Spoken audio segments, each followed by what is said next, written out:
Datatag Extreme qualifying for the first of the triple headers here this weekend at Silverstone sees James Ellison on P3 of the grid. Given that you'd shown a lot of prominence throughout the qualifying session there, James, it's good to be on the front row of the grid, but perhaps a little bit disappointed you're not a little bit further up. Yeah, massively disappointed, to be honest. Obviously with qualifying you always try and strive to go quicker and quicker each time you go out. We did a pretty decent time in the first qualifying, and we'd actually just done an engine change. The boys had noticed something that wasn't quite right with the other one, so they changed the engine. We missed the first 10 minutes of Q1. Managed to get out there, the bike didn't miss a beat, put a decent lap time in, and then came in, checked it, rebled the water, went back out, and then for qualifying 2 it was running over 100 degrees the whole time, but still managed to put a decent time in. The bike was running fine. But obviously I was panicking a little bit about the final session, it overheating, so they had to rebleed the radiator again. And we got quite a bit of water in the belly pan, so on the outlap I nearly crashed on the way out of the pits. Again, missed the first 2 minutes of the session, so it was a bit messy. So I guess that's why I'm frustrated, because you know, I feel like we could have gone quicker. But the boys have done a fantastic job. You know, I don't know if any other teams would have got through that mess.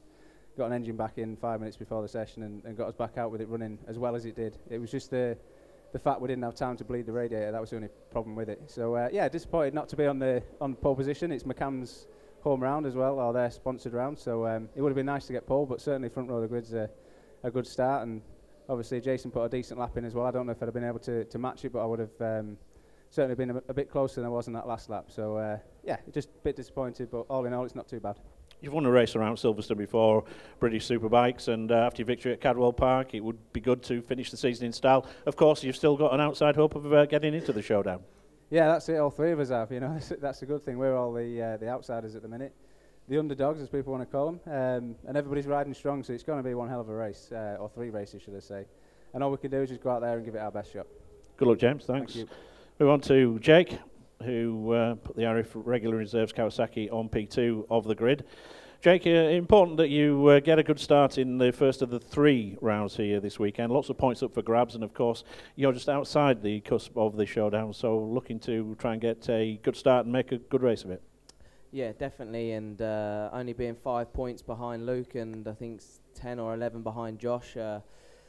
It's obviously a good start to the weekend. Obviously qualifying second on the grid, and we struggled a little bit yesterday with the wet conditions. Obviously not doing many laps before on the Kawasaki, and it's all new to me, so struggled a bit in the wet. But hopefully, if it does rain, we found a direction that we can be more comfortable with. But we've got some really good pace in the dry. No one's done any runs, so you don't know where anyone's going to be at. But for us, it's definitely going to be running the harder tyre because the zero, we haven't done enough work on it to see where we're going with it. So yeah, it's a good lap.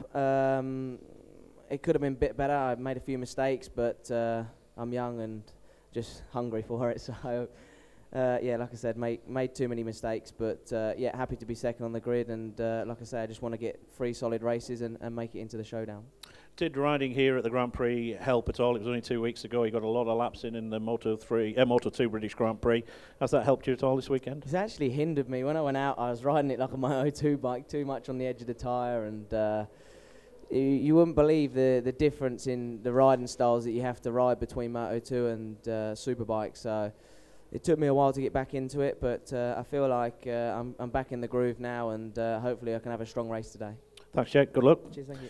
Move on to pole position for Honda Racing, Jason O'Halloran. Congratulations, Jason, the first outright pole position in your British Superbike Championship career. The first time since Assen last year that you've sat on the pole position. Obviously, everything's working well with the Honda this weekend. Yes, I felt immediately comfortable from the start of qualifying. This morning's free practice was our first time for everybody in the dry this weekend. And I wasn't 100% comfortable, and I was struggling a little bit, so I made some quite big changes for qualifying. My first flying lap was straight in the 5s, so it took 2 seconds off my time from free practice on my first flyer. So immediately I knew that we were in the right direction and we were going to be stronger. I just kept working at it. We didn't make big changes throughout the session. I just kept building, trying to improve the lap time, and yeah, I feel strong. So you know, this afternoon is going to be a tough race. You know, as we've seen races this year, it's always close. There's plenty of guys going quick. Around here, the tyres, we don't know. We haven't done, like Jake said, we haven't done any runs, so I don't know what direction we'll go yet. We normally go with the softer option, but from previous years here, you know, we know the softer option sometimes doesn't last. So yeah, we'll evaluate that and see what we want to do this afternoon. And yeah, hopefully we can have a strong race and fight for the podium. That's assuming it's going to be dry. The weather forecast is we might get a shower just before the race, in which case we could have a first wet race since the first time since last year at Assen. Are you confident that you've got the pace to run at the front if we do get a shower? To be honest, I'm more confident in the dry than I am in the rain. We struggle for grip at the best of times, you know, in the dry conditions. So when it's wet, we really struggle with grip. So we definitely need to make a step in the rain if it rains this afternoon. We've got some ideas from yesterday, from what we learnt yesterday, but yeah, I'm much more confident if it's dry.